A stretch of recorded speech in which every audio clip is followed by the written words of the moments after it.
এই শাকবিধ দেখিছেনে? এয়া কি জানেনে? এয়া হৈছে ভেদাইলতা। এই ভেদাইলতা পাতটো এবিধ ঔষধি শাক বুলি কোৱা হয়। ইয়াক কেনেদৰে বনায় এটা সহজ উপায় মই আপোনালোকক আজি দেখুৱাবলৈ লৈছোঁ। ইয়াৰ এই পাতবোৰ এনেদৰে এখিলা এখিলাকৈ ছিঙি ল'ব। পাতবোৰ ছিঙি ভালকৈ ধুই ল'ব। এনেদৰে অকণমান কেইটামান নহৰু আৰু ভেদাইলতা পাত দি পেলাই এনেদৰে সিজাই লৈছোঁ প্ৰথমতে। সিজোৱাৰ পাছত অলপ সময় ইয়াক ঠাণ্ডা হ'বলৈ দিয়ক। তাৰপাছত আমি এইখিনি মিক্সিত গুড়ি কৰি ল'ম। এখন প্লেটত অকণমান আদা, পিঁয়াজ, নহৰু, শুকান জলকীয়া আৰু জালুক এই বস্তুকেইটা লৈছোঁ। এইখিনি মই খুন্দি ল'ম আৰু এয়া মিক্সিত মই ভেদাইলতাখিনি পিচি ল'লোঁ। এতিয়া মই কেৰাহীখন গেছত তুলি দিওঁ।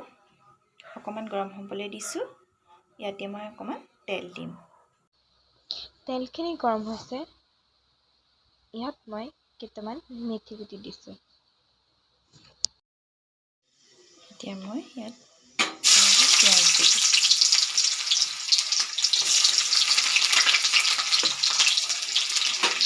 পিঁয়াজখিনি এনেদৰে লৰাই থাকিব আৰু আদা নহৰুখিনি এনেদৰে পিচি ল'লোঁ আৰু জালুকখিনিও অকণমান খুন্দা এটা মাৰি দিলোঁ। জালুক বেছি দিয়া নাই, কেইটামান দিছোঁ। জ্বলা হ'লে যিহেতু ভাল নালাগে, জালুকৰ গোন্ধটো আহিবৰ কাৰণে দিছোঁ। এনেদৰে ভালদৰে লৰাই থাকিব। অকণমান ৰঙচুৱা হৈছে।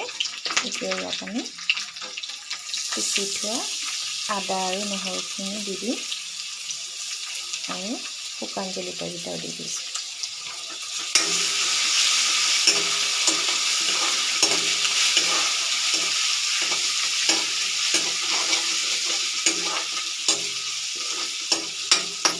এতিয়া ইয়াত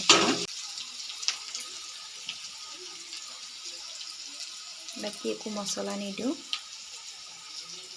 হালধি অকণমান দিলোঁ। এনেদৰে লৰাই দিলোঁ। ইয়াতে এতিয়া আমি ভেদাইলতাখিনি পিচি থোৱা ভেদাইলতাখিনি ইয়াতে দি দিম।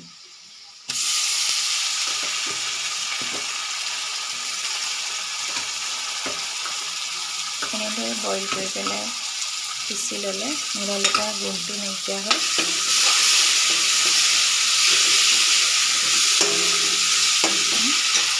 যিখিনি পানী আছিলে ভেদাইলতা সিজোৱা, এই পানীখিনি মই পেলাই দিয়া নাই। কিন্তু পানীখিনি পেলাই দিলে ইয়াৰ ঔষধি গুণটো নাইকিয়া হৈ যাব।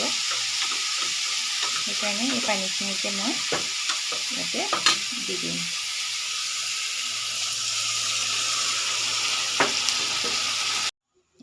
এতিয়া মই গেছৰ জুইটো অকণমান বঢ়াই দিম আৰু ইয়াত এতিয়া মই নিজৰ আন্দাজমতে আপোনালোকে নিমখ দি দিব। উতল আহিছে দেখিছে নহয়, মই অকণমান ঢাকোন দি দিছোঁ। অকণমান দেৰি 5 মিনিটমান সিজিবলৈ দিম। গেছৰ জুইটো কমাই দিম।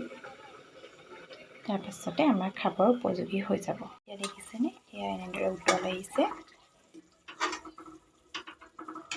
এতিয়া এইখিনি খোৱাৰ উপযোগী হৈ গৈছে।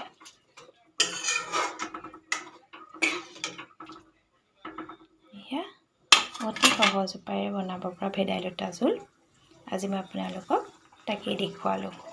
ধন্যবাদ।